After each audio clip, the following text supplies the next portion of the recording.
네, 안녕하십니까. 이번 시간에는 그 나머지 셀렉션 툴, 여기 보시는 매직 원 툴, 야구 안에 숨겨진 퀵 셀렉션 툴, 자, 두 가지를 한번 살펴보도록 하겠습니다. 그 매직 원 툴이라는 거는 어떤 색상의 범위를 지정을 해서 그 색과 유사한 범위를 다 셀렉션으로 만드는 겁니다. 그래서 그 범위는 여기 보시는 톨러런스에서 지정을 하는 거고요. 그래서 내가 이 부분을 클릭을 했을 때 이 내가 지금 찍은 픽셀과 32단계까지 그 범위 내에 있는 걔를 같은 영역으로 인식을 해서 이렇게 선택이 되게 됩니다. 자, 이 부분에 클릭을 하면 이렇게 내가 찍은 색과 그 32% 내외 가장 그 유사한 색깔의 그 부분이 범위가 선택이 되죠. 자, 이때 이제 여러 가지 옵션이 있는데요, 옆쪽에. 자, 이 부분을 한번 클릭을 하겠습니다. 자, 내가 이 부분을 클릭했을 때 쭉 진행을 하다가 셀렉션 영역이 이 부분이 경계가 뚜렷하죠. 더 이상 넘어가지 못하죠. 왜? 얘와 유사한 색이 여기에만 있겠습니까? 이쪽에도 있을 거고요. 여기도 있을 거고. 자, 근데 여기는 선택이 안 됩니다. 그 이유가 뭐냐? 요것 때문에 그렇습니다. 예, continuous. 자, 얘 부분이 켜져 있을 경우에는 이 경계, 내가 지금 찍은 색과 이 범위를 벗어나는 경계를 딱 만나게 되면 선택 영역 확장이 끝나버립니다. 자, 그런데 얘를 끊어버리면, 체크를 끊어버리면 이 부분에 클릭을 하면 얘와 유사한 색이 색상의 이 경계를 만나더라도 그냥 넘어가서 다른 곳의 것까지도 다 선택을 하게 됩니다. 자, 이게 그 부분이 관련이 된 거고요. 자, 그 다음에 얘도 마찬가지 선택을 하다 보면 직선이 될 수도 있고 곡선이 될 수도 있고 이러죠. 그러다 보니까 안티알리아싱을 쓸 건지 말 건지. 자, 그 다음에 요 부분이 톨러런스가 색상의 범위인데요. 자, 예를 들어 내가 여기 1이라고 했습니다. 1이라고 하면은 내가 찍은 이 픽셀과 클릭 딱 했을 때 이 픽셀과 정확히 일치하는 픽셀, 그 범위만이 선택이 됩니다. 자, 내가 이 부분을 클릭하면 내가 찍은 이 픽셀과 정확히 일치하는 픽셀 거의 없겠죠. 이 부분은. 자, 그래서 이 값이 크면 클수록 10 정도 주면 조금 더 범위가 늘어나고요. 20을 주면 조금 더 늘어날 거고요. 자, 이렇게 해서 여러분들이 어떤 색상의 범위를 좀 지정을 할 때 사용을 하시면 됩니다. 톨러런스 값으로요. 자, 다음에 이쪽 보시면 그 샘플 올 레이어라는 게 있습니다. 이건 어떤 때 사용하시는 거냐? 레이어가 단일이 아니고 여러 개의 레이어를 갖고 있을 때. 자, 얘를 가령 일반 레이어로 그냥 만들겠습니다. 백그라운드 말고 그냥 더블 클릭해서. 자, 그 다음에 얘를 이미지를 둘로 나누겠습니다. 자, 선택 영역 지정을 이렇게 반을 해서요. 이 부분은 아예 분리를 시켜버리겠습니다. 전 시간에 배우셨죠? 레이어, 뉴, 비아 컷 시켜버리겠습니다. 자, 그러면 얘는 이쪽, 얘는 이쪽. 자, 이 레이어 잠깐 꺼두겠습니다. 이 부분, 위쪽, 이쪽은 투명한 곳이고 이쪽은 채색이 되어 있고요. 자, 이 부분에서 이 투명한 곳을 선택하면 항상 투명한 곳이 다 선택이 돼버리죠. 자, 잘 보십시오. 이 두 개를 다 켜놨습니다. 내가 얘를 선택을 하고요. 이 레이어를 여기를 찍어 보겠습니다. 그럼 어떻게 되는지 클릭 어떻습니까? 이 레이어의 투명한 영역을 인식을 해서 선택이 되게 돼 있죠. 자, 이 아래에 있는 레이어는 선택 영역에서 그렇죠. 빠져 있는 거죠. 선택되는 내가 찾아야 되는 그 픽셀에서. 자, 이랬을 경우에 모든 레이어에서 선택 영역을 다 사용하고 싶다. 그럼 얘를 체크하는 겁니다. 그러면 이 모든 레이어가 마치 합쳐진 것처럼 이런 데서 선택 영역을 체크를 하겠다는 겁니다. 그래서 클릭하시면 다르게 선택이 되죠. 왜?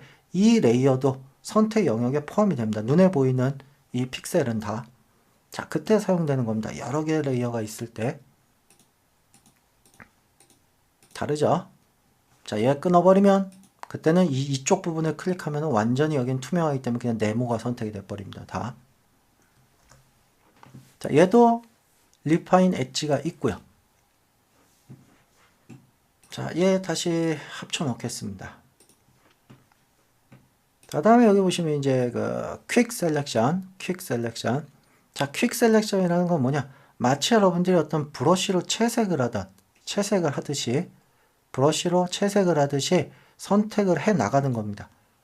채색을 시키듯이 이렇게 같은 유사한 톤의 그 영역을 확장을 시켜 나가는 겁니다. 이 툴도 굉장히 발전된 툴이죠. 잘만 사용을 한다면. 자, 이때 사용되는 이 툴, 이 부분과 관련된 그러면 얼마만큼의 영역을 지정을 할 거냐, 이 페인트 되는 찾을 영역에서 그게 바로 이 브러쉬 사이즈하고 관련이 있습니다. 브러쉬 사이즈요. 자, 그래서 이 브러쉬 사이즈를 크게 할 건지 작게 할 건지,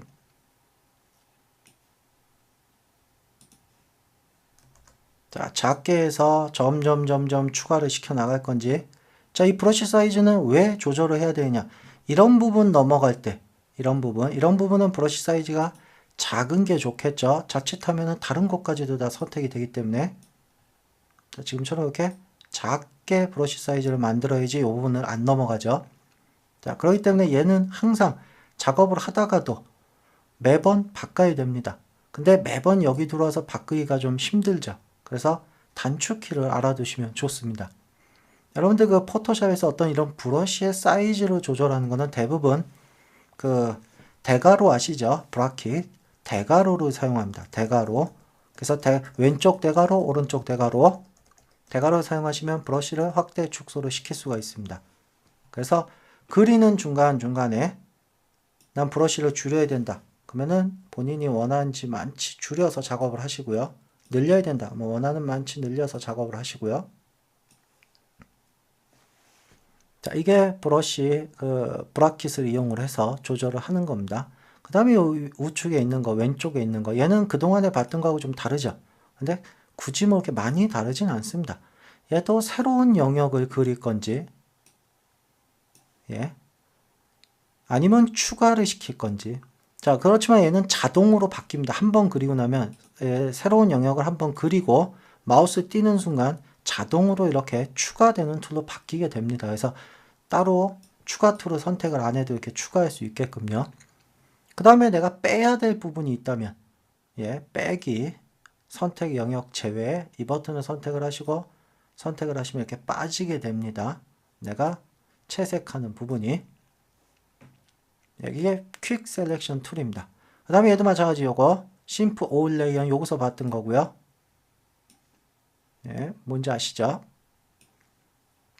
그 다음에 오토 인핸스라는 게 있습니다. 얘는 뭐 이렇게 크게 차이 나는 거는 아닌데요. 작업을 하다 보면 이게 어떤 기능이냐면요, 엣지를 찾는, 내가 이 부분에서 어떤 엣지를 찾아 이렇게 하다 보면 이렇게 경계가 있잖아요. 경계 부분, 이 부분을 찾는데 이 찾는 부분을 더 디테일하게 얘가 찾아줍니다. 켜놓으면.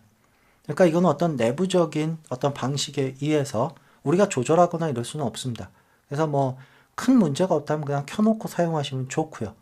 예, 뭐 꺼놓는다고 해서 안 되는 건 아니지만 어쨌든 엣지를 찾는, 이 찾는 어떤 계산식을 조금 더 강화를 시켜주는 겁니다. 그래서 특별한 경우가 아니시면 켜놓고 사용하셔도 뭐 큰 문제는 되지 않습니다. 자, 이게 퀵 셀렉션이고요. 자, 지금 여기까지 보신 것들이 다 셀렉션인데요. 이렇게 세 개가. 자, 이걸 한번 생각해 보겠습니다. 과연 이 셀렉션들을 병행해서 쓸 수 있느냐? 당연히 가능하죠. 자, 내가 네모로 셀렉션을 잡고, 자, 한 요만큼만 잡겠습니다. 자, 이 부분도 셀렉션도 마우스를 띄지 않은 상태에서 스페이스바를 누르면 이렇게 이동을 할 수가 있습니다. 그래서 영역이 잘못 위치를 했다면 스페이스바를 이용을 해서 이동을 시키고 띄고. 자, 이렇게 셀렉션을 만들어 두고요. 자, 난 여기서 이 부분을 좀 제외시키고 싶다. 자유스럽게. 그러면 그냥 프레임드 툴로, 라쏘 툴로. 어떻게 해요? 뉴가 아니죠? 어떻게 하면 된다? 그렇죠. 빼기가 되겠죠? 서브트랙트. 끝나 이 부분을 좀 빼고요. 이 부분도 좀 빼고요. 자, 다음에 이 영역도 좀 빼내고 싶어요. 그런데 이번에는 뭘로 할 거냐? 매직 원 툴로 사용하겠습니다. 매직 원 툴로요. 그래서 얘도 빼겠습니다. 톨러런스는 20 정도의 영역을 클릭. 자, 이번엔 퀵 셀렉션 모드로 마찬가지 빼내겠습니다. 내가 채색되는 부분을.